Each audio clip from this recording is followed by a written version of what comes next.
Hello दोस्तों, नमस्कार। उत्तम स्टडी में आपका स्वागत है। मैं अनुज कुमार आज फिर एक नए वीडियो के साथ। हम लोग बिहार बोर्ड क्लास 12 फिजिक्स के मॉडल पेपर का जो ऑब्जेक्टिव करा रहे थे उसमें हम लोग मॉडल सेट 1 का 20 क्वेश्चन कर चुके थे। आज हम लोग 21 क्वेश्चन से आगे करेंगे। तो चलिए हम लोग वीडियो में आगे बने रहिएगा। चलिए देखिए क्वेश्चन नंबर 21 क्या कह रहा है। क्वेश्चन नंबर 21 कह रहा है कि दो तरंगे जिनकी तीव्रताओं का अनुपात 9:1 है। हमारे पास दो तरंग है जिनकी तीव्रता का अनुपात कितना है, 9:1 है। व्यतिकरण उत्पन्न करता है, यानी दोनों तरंग क्या उत्पन्न करता है, व्यतिकरण, इंटरफेरेंस। तो अधिकतम तथा न्यूनतम तीव्रता का अनुपात क्या होगा, यानी अधिकतम तीव्रता का अनुपात क्या होगा और न्यूनतम तीव्रता का अनुपात क्या होगा। तो देखिए बाबू, अगर हम माने कि दो तीव्रता का अनुपात 9:1 है, इसका मतलब है कि I1 और I2 का मान, एक को 9 कह देते हैं तो I2 का मान कितना हो जाएगा, 1 हो जाएगा। अगर अब हमको निकालने कहता है काजी I मैक्सिमम, क्या निकालने कहता है, I मैक्सिमम। I मैक्सिमम के फॉर्मूला होता है I1 plus I2 plus 2 √I1 into I2। क्या होता है बाबू, I1 plus I2 plus 2 √I1 into √I2। तो देखो, तो I1 का वैल्यू रखेंगे तो कितना रखाएगा, 9। I2 का वैल्यू रखाएगा तो कितना रखाएगा, 1 प्लस 2 रूट में I1। तो रूट में जब I1 का करेंगे तो 9 का रूट कितना हो जाएगा, 3 √I2। 1 का रूट निकालेंगे तो 1, यानी कि देखो तो 9 1 10 और 3 दूनी 6, 10 6 16, यानी I मैक्सिमम का वैल्यू कितना आ गया, 16 आ गया। अब हम निकालते हैं I मिनिमम का वैल्यू। किसका निकालते हैं बाबू, I मिनिमम। जब I मिनिमम निकालेंगे तो फॉर्मूला का लगेगा I1 प्लस I2, यहां पर लग जाएगा माइनस 2 √I1 इंटू I2। अगर हम I मिनिमम निकालने जाएंगे तो यहां पर माइनस, और अगर I मैक्सिमम निकालेंगे तो यहां पर क्या होगा, प्लस। इसी बात को आपको ध्यान में रखना है। तो देखो तो बाबू, I1 का वैल्यू कितना, 9, I2 का वैल्यू कितना, 1, 9 1 10 हो गया। माइनस 2 √I1 का रूट निकालेंगे तो कितना निकलेगा, 9 का रूट 3। I2 का रूट निकालेंगे तो 1, 9 1 10 में से 6 चला गया तो कितना बचेगा, 4, यानी I2 कितना आया, 4। I मैक्सिमम कितना आया, 16। तब पूछता है कि अधिकतम और न्यूनतम का अनुपात, मतलब अधिकतम तीव्रता का अनुपात कितना बोलो, तो अधिकतम तीव्रता 16 और न्यूनतम तीव्रता कितना आ गया, 4। न्यूनतम तीव्रता कितना आ गया, 4। तो 4 4 जा 16, 4/1, यानी कि 4 रेशियो कितना हो गया, 1, यानी कि अधिकतम और न्यूनतम तीव्रता का अनुपात हो गया 4:1। 4:1 ऑप्शन में है, देखो बाबू ऑप्शन नंबर सी। इस तरह का क्वेश्चन आएगा, हम इसको न्यूमेरिकली टॉप पर इसको सोल्व कर सकते हैं। चलिए हम लोग आते हैं क्वेश्चन नंबर 22 की तरफ। कहता है यदि किसी धातु के सतह पर आपतित होने वाली फोटोन की आवृत्ति दुगुना कर दिया जाए तो उत्सर्जित इलेक्ट्रॉन की अधिकतम गतिज ऊर्जा हो जाएगी। देखो रे बाबू, अगर ये क्या कर रहा है, आपतित होने वाली फोटोन की आवृत्ति को क्या कर दे रहा है, दुगुना। तो दुगुना कर देगा तो गतिज ऊर्जा क्या होता है, दुगुना से भी ज्यादा हो जाएगा। गतिज ऊर्जा क्या हो जाएगा, दुगुना से भी ज्यादा, यानी ऑप्शन में देखो दुगुना से क्या होगा, ज्यादा, यानी क्वेश्चन नंबर कौन हो गया, बी। चलो क्वेश्चन नंबर 23 कहता है कि प्रकाश विद्युत प्रभाव समर्थन करता है कौची का। जो प्रकाश विद्युत प्रभाव की घटना है वो प्रकाश के तरंग प्रकृति का समर्थन करता है, कि प्रकाश के कण प्रकृति का समर्थन करता है, कि प्रकाश के द्वैत प्रकृति का करता है, कि इनमें से कोई नहीं करता है। तो बाबू प्रकाश विद्युत प्रभाव कहता है कि अगर कोई वस्तु पर हम अधिक तीव्रता का प्रकाश देंगे तो उससे क्या उत्सर्जित होने लगेगा, इलेक्ट्रॉन। क्या उत्सर्जित होने लगेगा, इलेक्ट्रॉन। अगर इलेक्ट्रॉन उत्सर्जित हो रहा है, इसका मतलब है कि बाबू प्रकाश जो विद्युत प्रभाव की घटना है वो प्रकाश के कण प्रकृति का वर्णन करता है। क्या चीज का वर्णन करता है, कण प्रकृति का, यानी क्वेश्चन का आंसर कौन हो गया, बी। चलाते हैं क्वेश्चन नंबर 24। कहता है जब कोई इलेक्ट्रॉन हाइड्रोजन परमाणु के तृतीय कक्षा से द्वितीय कक्षा में आ जाता है, क्या होता है बाबू, तृतीय कक्षा से द्वितीय कक्षा में आ जाता है तो मुक्त ऊर्जा होगा। बताओ, तृतीय से द्वितीय में आएगा तो मुक्त ऊर्जा कितना होगा बाबू, तो याद रखना 1.89 इलेक्ट्रॉन वोल्ट, यानी क्वेश्चन नंबर 24 का ऑप्शन हो गया सी। अब हम लोग चलिए बाबू अगले क्वेश्चन की ओर बढ़ते हैं।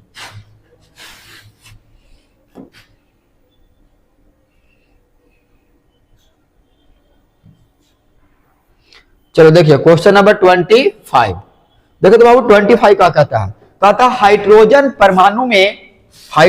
परमाणु में निम्न ऊर्जा स्तर में इलेक्ट्रॉन का कोणीय संवेग होगा। क्या पूछ रहा है? कोणीय संवेग का मान क्या होगा? तो बताओ बाबू, कोणीय संवेग का मान होगा h/5, h/2 कि 2 अपॉन h कि h/पाई। तो देखो बाबू, कोणीय संवेग का मान होता है 2π/h। कोणीय संवेग का क्या मान होता है बाबू? 2π/h। यानी कि क्वेश्चन नंबर 25 का आंसर कौन हो गया? सी। कहता है नाभिकीय रिएक्टर में नियंत्रक छड़ें बनी होती है। देखो बाबू, नाभिकीय रिएक्टर में हम क्या करते हैं कि जो परमाणु बम इस पर बनाया जाता है, तो परमाणु बम क्या होता है कि चैन बाय चैन आगे बढ़ते जाता है। मतलब एक परमाणु में से 2 न्यूक्लियस निकलेगा, 2 परमाणु बनेगा, उसमें से फिर 2 न्यूक्लियस निकलेगा, 4 परमाणु बनेगा, और इसी रेशियो में आगे बढ़ते रहता है। तो मान के चलो कि अगर कभी नाभिकीय रिएक्टर कराएंगे तो क्या करेंगे? नाभिकीय रिएक्टर कराने के लिए कोई कैमरा लेंगे, तो अगर इसी तरह से वो परमाणु की संख्या बढ़ाते ही जाएगा तो एक ऐसा समय आएगा कि परमाणु की संख्या बढ़ करके दीवार को भी चीर को बाहर निकल सकता है। तो ऐसा ना हो, इसके लिए परमाणु को कंट्रोल करना भी जरूरी है। यानी उसमें जो न्यूट्रॉन उत्सर्जित होते हैं उसको क्या करते हैं? कंट्रोल करते हैं। तो कंट्रोल करने के लिए पूछ रहा है कि कौन छड़ लगल रहता है? नाभिकीय रिएक्टर में नियंत्रक छड़ें बनी होती है, नियंत्रित करने के लिए, जो उसको ज्यादा फैलने से क्या करे? रोक सके। कैडमियम के, यूरेनियम के, ग्रेफाइट के, तो बाबू कैडमियम और बोरोन के छड़ लगा रहता है। तो ऑप्शन में अभी कैडमियम है, तो 26 का आंसर कौन हो गया? ए। अब आता क्वेश्चन नंबर 27। कहता है निम्नलिखित में कौन अस्थायी है? अस्थायी कहने का क्या मतलब है बाबू? एक होता है अस्थायी, मतलब परमानेंट, कभी बदलेगा नहीं। अस्थायी मतलब क्या होते रहता है? बदलते रहता है। तो निम्नलिखित में से कौन बदलते रहता है बाबू? न्यूट्रॉन। कौन बदलते रहता है? न्यूट्रॉन। कहता है नॉर गेट का बुलियन व्यंजक है। बताओ नॉर गेट को हम कैसे निरूपित करते हैं? a+b से, a.b से, यहां पर तो ऑप्शन ही नहीं है। तो बाबू a+b के ऊपर अगर हम बार लगा देते हैं तो उसके द्वारा निरूपित करते हैं। जो बाबू हमारे पास नॉर गेट है उसका सिंबल कैसे है? a+b और ऊपर में क्या लगा था? डैश, यानी इसको बार पढ़ते हैं। a+b के बार इक्वल टू y, यानी 28 का आंसर कौन हो गया? डी। अब हम लोग बढ़ते हैं नए क्वेश्चन की ओर। चलो क्वेश्चन नंबर 29 क्या कह रहा है? चित्र में दिखाया गया लॉजिक गेट है। मतलब जो लॉजिक गेट हम आपके सामने दिखा रहे हैं, ये लॉजिक गेट देख करके बताइए कि कौन सी है। और गेट है, नॉर गेट है, नैंड गेट है, एंड गेट है। तो बताओ बाबू, ये वाला सिंबलवा देख के तुम पकड़ना। ये सिंबलवा जब जब तेरा बंडल दिखाई देगा समझ जाना कौन गेट है? एंड गेट है। कैसा गेट है बाबू? एंड गेट है। अब आजा हम लोग आते हैं। कहता अवक्षय क्षेत्र में होते हैं। कैसा क्षेत्र? अवक्षय क्षेत्र में होते हैं। केवल इलेक्ट्रॉन, केवल होल, इलेक्ट्रॉन होल दोनों, इलेक्ट्रॉन होल दोनों ही नहीं। तो बाबू अवक्षय क्षेत्र में क्या होता है? इलेक्ट्रॉन तथा होल दोनों। अवक्षय क्षेत्र में इलेक्ट्रॉन भी रहता है, अवक्षय क्षेत्र में होल भी रहते हैं। यानी इसका आंसर कौन हो गया? सी। अब बोलते हैं कि परम शून्य ताप पर अर्धचालक। बताओ बाबू, अर्धचालक के बारे में क्वेश्चन बार बार रिपीट होता है कि अर्धचालक को जब गर्म कर देते हैं तो ये चालक जैसा बन जाता है, अर्धचालक को जब ठंडा कर देते हैं तो यह अचालक के जैसा काम करता है। तब परम शून्य ताप मतलब बहुत कम ताप है बाबू, तब परम शून्य ताप पर अर्धचालक, तो भी बताओ कैसे काम करेगा? अचालक जैसा काम करेगा। कैसा जैसा? अचालक जैसा। तो अचालक देखो तो कौन है? कहता है पूर्ण चालक की तरह। तो नहीं, पूर्ण क्या करेगा बाबू? पूर्ण अचालक की तरह। अर्धचालक क्या करेगा? पूर्ण अचालक की तरह व्यवहार करेगा। अब क्वेश्चन नंबर 32 कहता है चालन बैंड अंशतः रिक्त होते हैं। जो चालन बैंड होता है वो खाली होता है, किस में? अचालक में कि अर्धचालक में कि धातुओं में कि इनमें से कोई नहीं। तो देखो बाबू, जो चालन बैंड है वो किस में रिक्त होता है? अर्धचालक में। किस में रिक्त होता है? अर्धचालक में। क्वेश्चन नंबर 33 कहता है निम्नलिखित में सही अंकीय संचार का उदाहरण नहीं है। मतलब कौन इसका उदाहरण नहीं है? ईमेल, सेलुलर फोन, टेलीविजन, संचार उपग्रह। तो बाबू अंकीय संचार कार्यक्रम में टेलीविजन नहीं है। कहने का मतलब है कि टेलीविजन के द्वारा हम लोग डिजिट का संचारण नहीं करते हैं। अब आते हैं हम लोग नए क्वेश्चन की ओर। क्वेश्चन नंबर 34 कहता है आयाम मोडुलन सूचकांक का मान होता है। मतलब आयाम मोडुलन सूचकांक का वैल्यू क्या होता है? बताओ। 0 होता है कि 1 से अनंत होता है कि 0 और 1 के बीच में होता है? तो बताओ बाबू, आयाम मोडुलन के वैल्यू कितना होता है? 0 तथा 1 के बीच में होता है। यानी क्वेश्चन नंबर 34 का आंसर कौन हो गया? सी। अब कहता है ट्रांजिस्टर में अल्फा बीटा की धारा गुणांक का संबंध है। मैंने ट्रांजिस्टर में जो अल्फा बीटा होता है उसका धारा गुणांक का सूचकांक क्या है? 1/अल्फा 1/बीटा -1। तो बाबू ये क्वेश्चन का ऑप्शन मार दो सी, बी। यानी कि अल्फा बराबर बीटा बटा 1 प्लस बीटा। यानी कि कोई पूछ दे कि अल्फा बीटा के धारा गुणांक का कौन सूचकांक है, तो हम बोलेंगे बाबू अल्फा बराबर बीटा बटा 1 प्लस बीटा। क्वेश्चन नंबर 36 कहता है सूर्य के प्रकाश का स्पेक्ट्रम होता है, जो सूर्य के प्रकाश के द्वारा जो स्पेक्ट्रम बनता है 7 अलग अलग रंगों में, वह कैसन होता है। कहने का मतलब सतत होता है, रेखीय होता है, काली रेखा का होता है, काली पट्टी का होता है। तो बोलेंगे बाबू कैसे होता है, सतत। सतत मतलब कंटिन्यूअस, लगातार। कैसा रहता है, लगातार। मतलब एक पट्टी के बाद दूसरा पट्टी, दूसरा के बाद तीसरा पट्टी, तीसरा के बाद चौथा पट्टी, इसी को हम बोल रहे हैं कि सतत रहता है, लगातार रहता है। क्वेश्चन नंबर 37 कहता है आयाम अधिमिश्रण में अधिमिश्रित सूचकांक होता है। मतलब आयाम अधिमिश्रण में अधिमिश्रित सूचकांक का वैल्यू कितना होता है, हमेशा शून्य रहेगा कि 0 से 1 के बीच में रहेगा कि 1 से अनंत रहेगा। तो कितना रहेगा रे बाबू, 0 और 1 के बीच में रहेगा। क्वेश्चन नंबर 38 कहता है कि विद्युत परिपथ की शक्ति होती है। मतलब विद्युत परिपथ के शक्ति का इसमें से कौन फॉर्मूला है, देख के बताओ तो। ऑप्शन है V into R, V square into R, V square बटा आर। तो बाबू शक्ति P बराबर पढ़ा होगा, P बराबर फॉर्मूला होता है V स्क्वायर बटा आर। P बराबर क्या होता है, V स्क्वायर बटा आर। यानी 38 का क्वेश्चन ऑप्शन कौन हो गया, C। अब हम लोग चलो बढ़ते हैं बाबू नए क्वेश्चन की ओर। चला जाओ क्वेश्चन नंबर 39 कहता है कि दो लेंस जिनकी क्षमता -15 डायोप्टर तथा +5 डायोप्टर है को समकर्षित संयुक्त करने पर, देखो समकर्षित मतलब कि एकदम सटा के रखे हुए हैं, दोनों के बीच में कोई गैप नहीं रखे हुए हैं।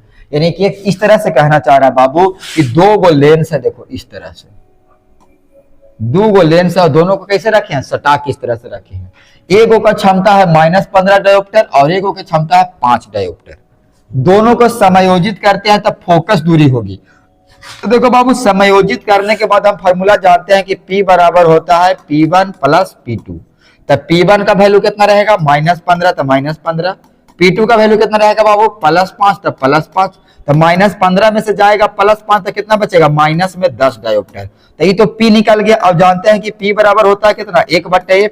तो बताओ यहां से F बराबर का हो जाएगा बाबू, तो 1/P। तो 1/P का वैल्यू कितना रहेगा, माइनस में 10। तो ये तो मीटर में रहेगा। अगर एक सेंटीमीटर में बदलेंगे तो 100 से गुना कर देते हैं। तो 1 0 से 1 0 कट गया, यानी कितना गया, -10 सेंटीमीटर। कितना आ गया बाबू, -10 सेंटीमीटर। यानी कि बतावा कि क्वेश्चन नंबर जो तुम्हारे पास 39 है, तब संयुक्त की फोकस दूरी कितना होगा, -10 सेंटीमीटर। यानी ऑप्शन कौन हो गया, बी। अब क्वेश्चन नंबर 40 है, कितना है, 40। कहता है कि बेलनाकार लेंस का व्यवहार किया जाता है आंख के उस दोष को दूर करने के लिए जिसे कहा जाता है। बाबू बेलनाकार लेंस का उपयोग हम कहाँ करेंगे, ऑप्शन में थोड़ा सामने है, निकट दृष्टि के लिए, दीर्घ दृष्टि देश के लिए, कि अस्टिग्मैटिज्म के लिए, कि जरा देखो बाबू इंग्लिश में नाम लिख दिया है अस्टिग्मैटिज्म। इसको हिंदी में बोलते हैं आबिंदुकता। क्या बोलते हैं, आबिंदुकता। क्या बोलते हैं इसको, आबिंदुकता। तो तुम ही बताओ कि अगर हमारे पास बेलनाकार लेंस का उपयोग हम लोग कौन बीमारी में करते हैं, निकट, दूर, जड़ा, आबिंदुकता। तो किस में करते हैं बाबू, आबिंदुकता में। किस में करते हैं, आबिंदुकता। तो आबिंदुकता का इंग्लिश में नाम कौन है, अस्टिग्मैटिज्म। यानी क्वेश्चन का आंसर कौन हो गया, सी। अब आ जाओ बाबू क्वेश्चन नंबर 41। कहता है किसी गोलीय पृष्ठ के अंदर यदि Q आवेश रख दिया जाए तो संपूर्ण पृष्ठ से निकलने वाला विद्युत फ्लक्स कितना होगा। बताओ बाबू गोलीय पृष्ठ है, एक अंदर कोई एगो हम Q आवेश रख दिया है, इसको फ्लक्स फाई कितना होता है बाबू, तो पढ़ा होगा Q/ε0। यानी कि जो फ्लक्स का वैल्यू होता है Q/ε0। यानी ऑप्शन नंबर कौन हो गया, बी। 41 का हो गया बी। आते हैं 42 की ओर। कहता है पृथ्वी के चुंबकीय क्षेत्र BH में यदि चुंबकीय सुई की दोलन की आवृत्ति n हो तो बताओ कौन सा संबंध सही है। तो बाबू n² बराबर होता है BH। n² समानुपाती क्या होता है, BH। यानी कि फ्रीक्वेंसी का हम स्क्वायर करेंगे तो जो BH का मान है चुंबकीय सुई के जो चुंबकीय क्षेत्र है इसके समानुपाती होता है। यानी 42 का ऑप्शन कौन हो गया, बी। आ जाओ क्वेश्चन नंबर 43। कहता यदि फोटोन और फोटोन का तरंगदैर्घ्य समान हो तो दोनों में कौन सा गुण होगा। अरे बताओ बाबू, कहता है कि यदि फोटोन और फोटोन का तरंगदैर्घ्य दोनों में कौन सी है बाबू, तरंगदैर्घ्य समान है, तो दोनों में कौन गुण होगा। तब बोलेंगे कि दोनों में संवेग क्या होगा, बराबर होगा। संवेग क्या होगा, बराबर होगा। चलो अब अगले क्वेश्चन की ओर बढ़ते हैं। क्वेश्चन नंबर 44 कहता है द्रव्य तरंगे होती है। बताओ बाबू द्रव्य तरंगे कैसन होती है? द्रव्य तरंगे विद्युत चुंबकीय तरंग होती है, कि अनुदैर्ध्य होती है, कि अनुप्रस्थ होती है, कि विवर्तन प्रदर्शित करती है। जो द्रव्य तरंगे होती है वह विवर्तन प्रदर्शित करती है। यानी क्वेश्चन नंबर 44 के ऑप्शन हो गया डी। आते हैं क्वेश्चन नंबर 45 की ओर। कहता हाइड्रोजन परमाणु की आयनीकरण, क्या कहता है? हाइड्रोजन परमाणु की आयनीकरण ऊर्जा 13.6 इलेक्ट्रॉन वोल्ट है, तो हीलियम परमाणु की आयनीकरण ऊर्जा होगा। अरे बाबू हाइड्रोजन के मास कितना होता है? 1। हीलियम के मास कितना होता है? 4। जब 1 है तो एक ऊर्जा है 13.6 इलेक्ट्रॉन वोल्ट, तो हीलियम के पास 4 रहेगा, तो 4 गुने 13.6, 13 चौके 52 और 2 54, यानी 54 पॉइंट कितना हो गया? 4 इलेक्ट्रॉन वोल्ट। कहता है एनवीं कक्षा में इलेक्ट्रॉन का कोणीय संवेग होगा। बताओ बाबू एनवीं कक्षा में कितना हो जाएगा बाबू? तो NH बटा 2 पाई। कितना हो जाएगा बाबू? NH बटा 2 पाई, यानी ऑप्शन नंबर सी। कहता है 47 कहता है परमाणु में इलेक्ट्रॉन रहता है। बताओ परमाणु में इलेक्ट्रॉन रहता है कौन बल के कारण? कूलॉम बल के कारण, गुरुत्वाकर्षण बल के कारण, कि नाभिकीय बल के कारण, कि वैन डेर वाल्स बल के कारण। तो देखो रे बाबू परमाणु के अंदर जो इलेक्ट्रॉन, जैसे परमाणु हम लेते हैं तो परमाणु के अंदर में प्रोटॉन है और न्यूट्रॉन है, नाभिक में इलेक्ट्रॉन कहाँ है? बाहर। तो इलेक्ट्रॉन पर ऋण आवेश और प्रोटॉन पर धन आवेश। तो बताओ धन और ऋण के बीच में हमेशा आकर्षण बल लगेगा कि ना? तो आकर्षण बल लगने के कारण इलेक्ट्रॉन कभी परमाणु के छोड़ के जाना चाहेगा? तो ना चाहेगा। इसका मतलब है बाबू कि परमाणु में जो इलेक्ट्रॉन रहता है इसका कारण कौन है? कूलॉम बल के कारण। किस बल के कारण है बाबू? कूलॉम बल के कारण। चलो अब हम लोग बढ़ते हैं अगले क्वेश्चन की ओर। Question number 48। Question number question बाबू 48 कहता है कि प्रकाश विद्युत प्रभाव की व्याख्या के लिए प्रकाश का माना जाता है। अगर हम प्रकाश विद्युत प्रभाव की घटना कराना चाहते हैं तो हम प्रकाश को एक कण मानते हैं, और कण हम जानते हैं कि फोटोन के मिले से बना होता है, और फोटोन के पास क्या रहता है? ऊर्जा रहता है। यानी कि बाबू प्रकाश तरंग वाला तो सब ऑप्शन हटेगा, तो ऊर्जा के पैकेट के रूप में ऊर्जा के पैकेट मतलब फोटोन के समूह को। क्या बोल रहा है? फोटोन के समूह को। तो प्रकाश विद्युत प्रभाव की घटना हमको कब देखे मिलेगा? ऊर्जा के पैकेट के रूप में। अब आते हैं बाबू क्वेश्चन नंबर 49। कहता है यदि किसी एमीटर का प्रतिरोध RO तथा सीमा I है तो इसके समानांतर क्रम में कितना प्रतिरोध जोड़ा जाए कि इसकी सीमा कितना हो जाए? NL हो जाए। क्या हो जाए? NL। तो बाबू इस क्वेश्चन का आंसर हो गया कि R0 बटा N-L। ये क्वेश्चन का आंसर हो गया option number B. Question number 50 कहता है कि m द्रव्यमान का इलेक्ट्रॉन गतिज ऊर्जा E से लंबवत समरूपी चुंबकीय क्षेत्र B में प्रवेश करता है तो इसकी आवृत्ति होगी। इसकी आवृत्ति कितना होगा बाबू? EB by 2 pi m। आवृत्ति कितना होगा? EB by 2 pi m। यानी इस क्वेश्चन का ऑप्शन हो गया सी। आते हैं हम लोग क्वेश्चन नंबर 51 में। कहता है किसी चुंबक का चुंबकीय आघूर्ण m है, इससे लंबाई के समानांतर 2 भागों में बांट दिया जाता है तो चुंबकीय आघूर्ण होगा। अरे बाबू पहले एक चुंबक था जिसकी चुंबकीय आघूर्ण कितना था? m था, यानी नॉर्थ साउथ है। इसको पीछे से काट दिए, मतलब 2 चुंबक बना दिए। कितना चुंबक बना दिए? 2 चुंबक बना दिए। तो इसका बाबू तुम ही बोलो कि चुंबकीय आघूर्ण का मान कमेगा कि ना? तो बताओ चुंबकीय आघूर्ण m से कम के कितना हो जाएगा? तो हम बोलेंगे कि m बाई 2 हो जाएगा। यानी क्वेश्चन का ऑप्शन कौन हो गया? बी। आते हैं क्वेश्चन नंबर 42। कहता है चुंबकीय फ्लक्स का मात्रक होता है। बोलो बाबू चुंबकीय फ्लक्स का मात्रक क्या होता है? चुंबकीय फ्लक्स का मात्रक होता है टेस्ला मीटर स्क्वायर। क्या होता है बाबू? Tesla meter square. क्या होता है? चुंबकीय फ्लक्स का मात्रक होता है कौन होता है? Tesla meter square. चुंबकीय फ्लक्स बोलेगा तो टेस्ला मीटर स्क्वायर, और केवल चुंबकीय क्षेत्र बोलेगा तो मात्रा क्या बोलेंगे? टेस्ला। क्या बोलेंगे? टेस्ला। यानी 52 का ऑप्शन कौन हो गया? बी। आइए हम लोग अब और आगे बढ़ते हैं।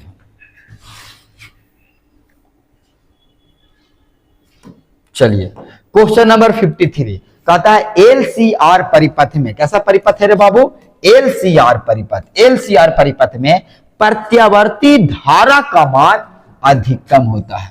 यानी हम LCR परिपथ में अगर चाहते हैं कि AC करंट एकदम अनंत आवे, अधिकतम आवे, तो इसके लिए हमको क्या करना पड़ेगा, XL 0 रखना पड़ेगा, XC 0 रखना पड़ेगा। तो नरे बाबू XL और XC का वैल्यू क्या होना चाहिए, बराबर होना चाहिए। XL और XC का वैल्यू क्या होना चाहिए, बराबर होना चाहिए। यानी इस क्वेश्चन का आंसर कौन हो गया, C। क्वेश्चन नंबर 44 कहते हैं प्रत्यावर्ती परिपथ में प्रेरणा L तथा धारा I है तो इनकी शक्ति होगी, क्या होगा शक्ति बाबू, शून्य होगा। प्रत्यावर्ती परिपथ में प्रेरणा अगर क्या रहे L और धारा क्या रहे I, तो इसकी शक्ति कितना होगा, शून्य। आते हैं क्वेश्चन नंबर 55 कहता है प्रत्यावर्ती धारा का उपयोग नहीं किया जा सकता है, मतलब AC करंट का उपयोग हम गर्म करने में कर सकते हैं, प्रकाश के लिए कर सकते हैं, यांत्रिक ऊर्जा करने के, विद्युत विच्छेदन के लिए नहीं कर सकते हैं। कहां नहीं कर सकते हैं बाबू, विद्युत विच्छेदन में इसका उपयोग नहीं होगा। कहता है दो प्रकाश तरंगों के कलांतर और पथांतर का अनुपात होता है। बताओ बाबू कलांतर और पथांतर के अनुपात कितना होगा, दो प्रकाश तरंगों के कलांतर और पथांतर का अनुपात कितना होता है, तो बाबू इसका आंसर हो जाएगा बाबू रे 2 पाई अपॉन लैम्डा। कितना हो जाएगा, 2 पाई अपॉन लैम्डा। यानी कि इस क्वेश्चन का आंसर कौन हो गया, 56 के कौन हो गया, बी। 56 का कौन हो गया, बी। आजा बाबू 57 कहता निम्नलिखित में कौन सा जोड़ा आभासी तथा वास्तविक प्रतिबिंब बनाता है। ऑप्शन में देखो कौन आभासी बना रहा है, कौन वास्तविक बना रहा है। देखो कौन सा जोड़ा आभासी तथा वास्तविक प्रतिबिंब बनाता है, तो आभासी और वास्तविक बनने के लिए बाबू आभासी, तो देखो अवतल लेंस, याद करो अवतल लेंस आभासी बनाता है, उत्तल दर्पण वास्तविक बनाता है नहीं, तो ऑप्शन हो गया गलत। देखो उत्तल दर्पण हाँ आभासी बनाता है, अवतल लेंस वास्तविक नहीं बनाता है, ऑप्शन हो गया गलत। उत्तल लेंस आभासी बनाता है, अवतल दर्पण वास्तविक बनाता है। यानी बाबू ये क्वेश्चन का आंसर कौन हो गया, सी। आते हैं डी की ओर, तनी सुन देखते हैं। अवतल दर्पण, तो अवतल दर्पण तो भाई आभासी बना सकता है, ठीक है। अवतल लेंस वास्तविक कहीं ना बनाएगा, यानी हो लोग गलत। यानी बाबू क्वेश्चन नंबर 57 का आंसर कौन हो गया, सी। आइए अब हम लोग आगे बढ़ते हैं।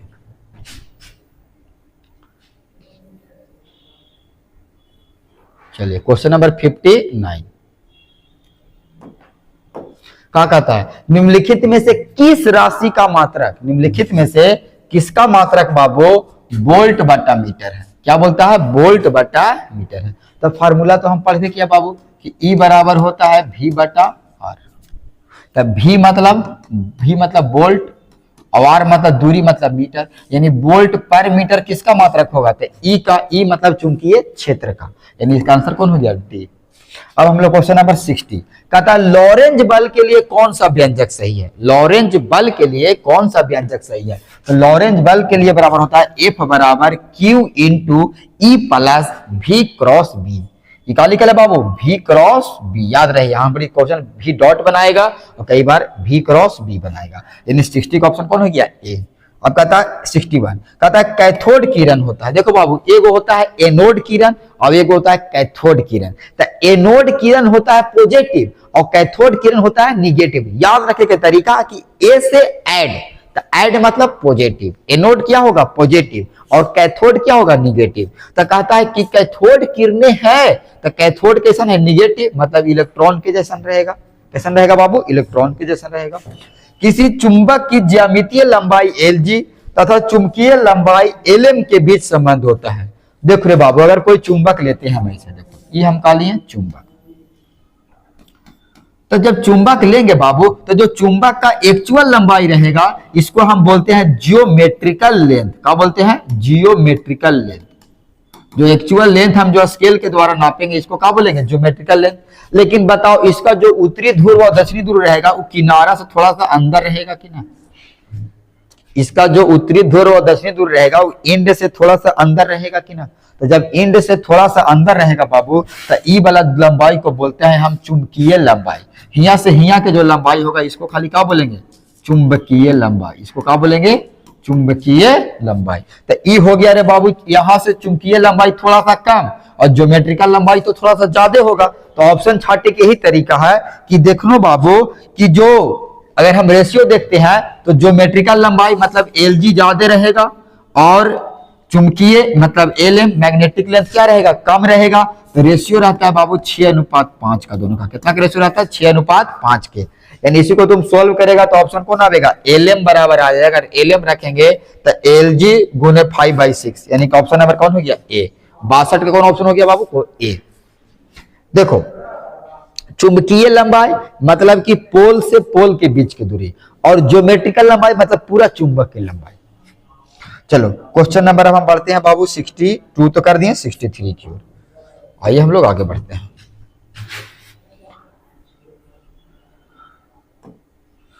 कहता है कि आवेशित संधारित्र पर संग्राहक पट्टिका और संघनक पट्टिका पर आवेशों का योग होगा।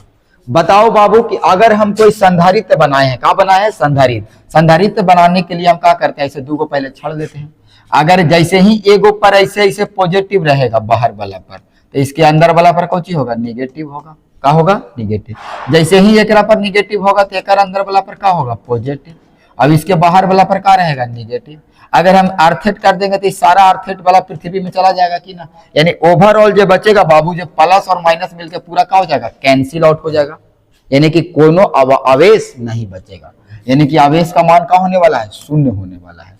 संधारित्र में कुल आवेश का मान क्या होने वाला बाबू, शून्य होने वाला है।